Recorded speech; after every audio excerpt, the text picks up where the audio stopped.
Pues vamos a empezar esta nueva charla del Club de los Grandes Traductores con una buena amiga, con una gran traductora además también, que fue alumna nuestra hace algún tiempo y que, bueno, pues ahora destaca por méritos propios en el mundo de la traducción. Margarita Arizmendi, buenas tardes, ¿cómo estás? Hola Fernando, buenas tardes, mucho gusto de estar por acá. Bueno, para los que no te conozcan, un par de datos biográficos tuyos y que sepan también quién es nuestra invitada de hoy. Margarita Arizmendi es abogada y está especializada en derecho societario y de contratos también. Y es la fundadora, pues, de su empresa que se llama Margarita Arizmendi Traducciones. Es una compañía que se dedica a la traducción de documentos jurídicos, también financieros y de carácter personal. Y ella, pues, es perito, además es perito traductora autorizada por el Consejo de la Judicatura Federal de México y también por el Tribunal Superior de Justicia de la Ciudad de México. Combina su labor de abogada con la traducción, por supuesto, en su empresa y también con la docencia en cursos de inglés jurídico y traducción jurídica y financiera. Así que es la invitada perfecta para hablarnos de la traducción oficial en México y de muchas más cosas. Además, es una gran amiga y una persona súper simpática con la que da gusto hablar, con lo cual seguro que nos va a contar cosas interesantes y nos lo pasaremos muy bien. Muchas gracias Fernando por tan bonita presentación. Oye, Margarita, nada, a ti un placer tenerte de nuevo por aquí. Ya has estado con nosotros en alguna charla del club, que está por ahí grabada también. Y bueno, hoy, de una manera más específica, para hablar de un tema que a una gran parte de nuestra audiencia le interesa, le gustaría conocer un poco más a fondo, cómo es, pues, la cuestión de la traducción oficial en México y cómo es la labor de los peritos traductores. Así que ya empiezo directamente por esto. Cuéntanos, Margarita, qué es un perito traductor y qué es lo que hace un perito traductor en México. Bueno, en México se le denomina un perito traductor a aquella persona experta, como lo dice la palabra perito, que es autorizada por algún órgano público, judicial o de otra índole, para asistir en la impartición de justicia o asistir a esa oficina pública en particular. Eso es lo que es un perito traductor, digamos, en la definición de la ley, ¿no? Y lo que hacemos en la práctica, los peritos, va un poco más allá en realidad que eso, porque si bien los peritos participamos en la asistencia a la justicia, cuando participamos en algún proceso judicial o cuando presentamos algún dictamen pericial ante alguna autoridad que lo solicite, también es cierto que otra de nuestras labores es prestar traducciones certificadas que luego esas personas puedan utilizar para otros fines que no forzosamente son la administración de justicia o la participación en un juicio. También puede ser a veces en un procedimiento administrativo, de marcas, por ejemplo, de competencia económica y demás, que no forzosamente es litigioso, pero donde se requiere la labor de un traductor ya autorizado por las autoridades para presentar este tipo de documentos. Eso es lo que hacemos Qué bueno. básicamente. Te he oído comentar traducción certificada. Yo no sé si en tu país, en México, se dice traducción certificada o traducción oficial. ¿Es lo mismo o no? Pues no se utiliza mucho la palabra oficial, en realidad se dice certificada con más Vale. frecuencia, aunque creo que hay personas que dicen oficial ¿no? Porque así se menciona en otros países y creo que se entiende muy bien, pero no es las palabras que nosotros solemos utilizar. Certificada. Así es. Estupendo. Genial. O Oye, peritada, también se puede decir traducción peritada. peritada, estupendo. Fenomenal. Sí, en Argentina se llama traducción pública, en España traducción jurada y es interesante conocer la terminología en cada sitio. Correcto, sí. Cuéntanos también, Margarita, ¿qué formación se necesita para ser perito traductor? ¿O qué formación es la aconsejable, al menos? Claro, mira, en México, Fernando, no hay un requerimiento específico en las diferentes convocatorias para ser perito por las diferentes autoridades. No hay un requisito específico sobre un grado en particular que hay que tener en traducción. Si bien es cierto que en las convocatorias sí que las autoridades piden que se tenga alguna formación en traducción y que ésta se pueda demostrar, con lo cual, pues a veces aceptan un máster, algún diplomado, ¿no? Que son cursos de formación de menos horas, ¿no? O bien, pues, por supuesto, la licenciatura en traducción. Creo yo que eso se debe un poco a que aquí en México hay muy pocas escuelas que enseñan la licenciatura en traducción. Entonces, prácticamente ninguna de ellas la enseña a distancia. Ujú. Bueno, no sé ahora si con la pandemia hubo algún cambio que hiciera que algunas empezaran a enseñar a distancia, pero yo te diría que en general no lo hay. Entonces, como no existe esa posibilidad, pues tampoco las autoridades piden esa formación en particular, aunque sí es cierto que se pide que se demuestre Algún que se tiene conocimiento. alguna formación en traducción y obviamente un nivel de idioma con alguno de los certificados que yo creo que son internacionales, de Cambridge, el IELTS, etcétera, ¿no? Uh-huh. Ah, correcto, vale. O sea que es una cosa así bastante amplia y que cada organismo se encarga un poco de acotar en función de su convocatoria. Cuéntanos esto Exactamente. también, cómo es el proceso de acreditación o de autorización, porque una cosa también particular de México es que no hay un único organismo, ¿verdad? Hay múltiples organismos que acreditan. Cuéntanos. Así es. Esto también es muy interesante. La realidad es que en México, como el sistema judicial funciona a nivel federal por un lado y a nivel local por otro lado, en los 32 estados que forman la federación que es México, entonces hay maneras diferentes o cada uno, digamos, de los tribunales tiene la facultad de nombrar a sus propios peritos conforme a los requisitos que considere pertinentes. Por lo cual, depende un poco de en qué estado queramos nosotros certificarnos, es que vamos a tener que seguir la convocatoria particular. En mi caso, por ejemplo, yo estoy certificada por el Tribunal Superior de Justicia de la Ciudad de México, estoy autorizada y ese es un procedimiento que implica hacer, bueno, es una convocatoria formal generalmente cada 3 años, que requiere presentar todos los documentos como los que comentaba antes, ¿no? O sea, acreditar que uno tiene estudios de traducción, que tiene una cédula profesional tal vez en alguna otra profesión, como es mi caso, ¿no? Como es una autorización para ejercer alguna otra carrera, como es mi caso que también soy abogada, y otros documentos básicos de identificación, digamos, de la persona, y además presentar un examen que en esta última convocatoria al menos se debía presentar ante el Instituto Superior de Intérpretes y Traductores, es decir, lo elabora una institución que tiene esa carrera, ¿no? Y que tiene esa capacidad de presentar este tipo de examen, y uno pues se presentaba al examen, que era una parte más teórica y una parte más práctica, es decir, una más de lenguas, tanto del inglés en el español, que en mi caso son las lenguas que yo presenté, aunque por supuesto será de la lengua que sea, ¿no? Y también una parte más práctica, ya de traducir directamente el texto. Y bueno, eso lo califica la institución, lo pasaba al tribunal y el tribunal después publica la lista de las personas que quedaron autorizadas. O sea que Muy digamos que ahí diferente. el tribunal, perdona, hacía como subcontrataba a ese instituto, ¿no? Para que le hiciera esa parte de selección. Exactamente. En algunas ocasiones también ha sido otras instituciones, ha habido otras alternativas, como por ejemplo la UNAM, que es la gran escuela aquí en México. En esta última ocasión no fue así, pero lo que quiero decir con esto es que puede variar dependiendo de la convocatoria, ¿no? Uh-huh. Y eso es muy diferente en el caso federal. Para estar autorizado a nivel federal, lo único que hay que hacer es presentar documentos, es decir, a nivel documental se evalúa si uno está preparado para ser perito y los requisitos que se cumplen, que son muy similares en realidad a de la Ciudad de México, pero no se requiere presentar No hay un examen. examen.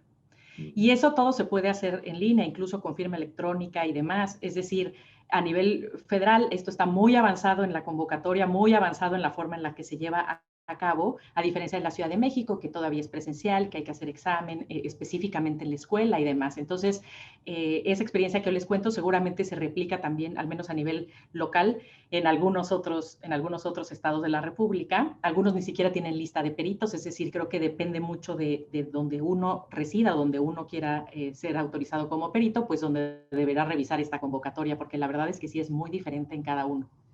Oye, Margarita, y estaba pensando una cosa, a lo mejor es una tontería lo que voy a decir, pero si te acreditas a nivel federal, que entiendo que te permitirá ejercer como perito en todos los Estados Unidos de México, ¿qué sentido tiene luego acreditarte a nivel local en un estado? Eso es muy interesante, sí. Lo que sucede es que en México el Poder Judicial está dividido por instancias federales, del fuero federal, y por instancias del fuero común. Es decir, hay algunos delitos o trámites que se hacen al nivel federal y solamente conocen de ellos y son competentes las autoridades federales, y Claro. otros que solamente son competentes las autoridades locales. Por lo tanto, no forzosamente los que están autorizados a nivel federal pueden Ya, o tienen la competencia de ver asuntos o traducir, en nuestro caso, pues en particular, asuntos del nivel local, claro. ¿no? Y a la inversa, por ejemplo, para darte un ejemplo de cómo funciona esto, hay asuntos como las marcas, todo el tema de propiedad intelectual, ¿no? Que es un tema administrativo que se lleva a nivel federal. Ujú. Entonces, ese tipo de asuntos o el tema de competencia económica también, ¿no? Se lleva a nivel federal y hay que tener una autorización federal, aunque si bien es válida en todo el país, es solamente válida para los asuntos del Federales. fuero federal, ¿no? Sí, sí. Y no el local. Esa es la razón por la cual se Vale. requiere este tipo de división, digamos, o de autorización de peritos separada. Entiendo. Y para documentos que no sean de tipo judicial, que no tengan que ver con la Administración de Justicia, ¿esa acreditación federal valdría para todo el país?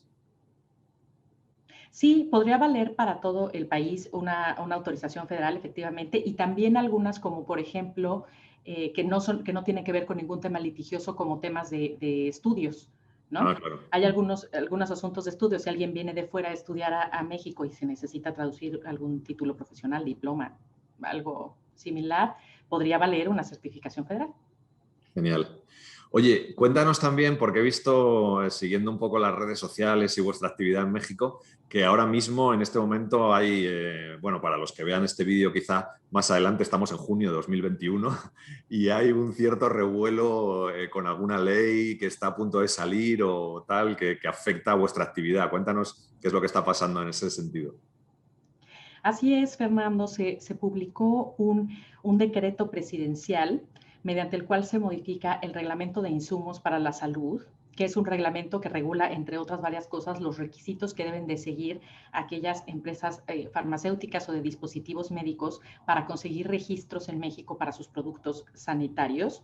Ujú. Y la reforma que acabo de mencionar, uno de los requisitos que elimina es presentar una traducción certificada por perito traductor cuando los documentos se encuentren en el idioma inglés, es decir, que ahora acepta documentos que estén o en el idioma español o en el idioma inglés indistintamente. Y Ujú. además, si son documentos que no están en alguno de estos idiomas, tendrán que presentarse forzosamente certificados por un perito que tenga la cédula profesional para ejercer como perito traductor en particular. Y esto consideramos que afecta a nuestra profesión, primero porque creemos que no nada más afecta a la profesión de la traducción, sino en general a todos los ciudadanos Claro, que estamos expuestos o que necesitamos insumos de salud o por dispositivos de salud. seguridad. Exactamente, porque no estamos seguros de qué personas son las que ahora resulta que en el inglés, que no es un idioma oficial en México, estén recibiendo este tipo de documentos y con qué criterios los van a poder evaluar si no están en español, ¿no? Ujú. Entonces creemos que atenta también con la seguridad incluso de los ciudadanos en general, ¿no? Y también el tema de poner este requisito de que solamente pueda presentarse una traducción de otros idiomas, solamente pueda presentarse certificada por un perito con cédula, limita mucho las alternativas que se tienen para presentar este tipo de documentos, porque como yo te comentaba antes, aquí en México hay muy pocas instituciones que enseñan la carrera o la licenciatura de traducción y además las enseñan solamente en algunos idiomas, en algunas combinaciones que Claro. generalmente son el español y otros idiomas europeos.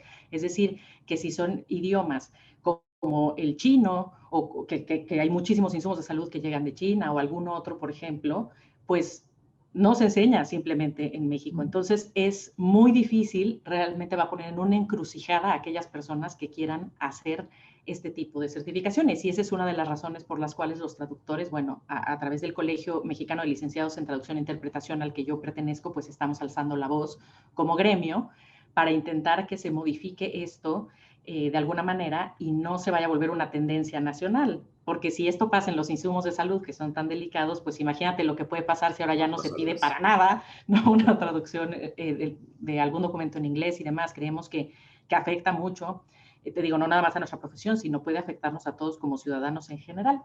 Y Claro. eso es lo que estamos ahora, bueno, alzando la voz para ver qué podemos hacer como gremio para pues, que esto o se cambie o al menos nos sienten en una mesa a hablar de esto, ¿no? Eso te iba a preguntar, ¿cómo estaba el proceso? ¿En qué fase? ¿Si os habéis reunido ya con las autoridades o todavía no? No, todavía no. De hecho, lo que va a suceder ahora y para lo que estamos todos intentando pues, reunirnos es para interponer una cosa que se llama un amparo, que es un procedimiento específico que se presenta cuando se considera que alguna ley viola los derechos humanos, ¿no? O viola los derechos de alguna persona, se presenta este tipo de amparo. Estamos justo en la fase bueno, de iniciar toda la redacción y los documentos y demás para presentar este amparo como gremio, ¿no? Entonces, eso Bueno, es fenomenal. A ver si hay suerte y conseguís por lo menos que os escuchen y que tengan en exacto. cuenta la voz, ¿no?, del A ver colectivo. si, así es, a ver si a través de este procedimiento lo logramos. Genial.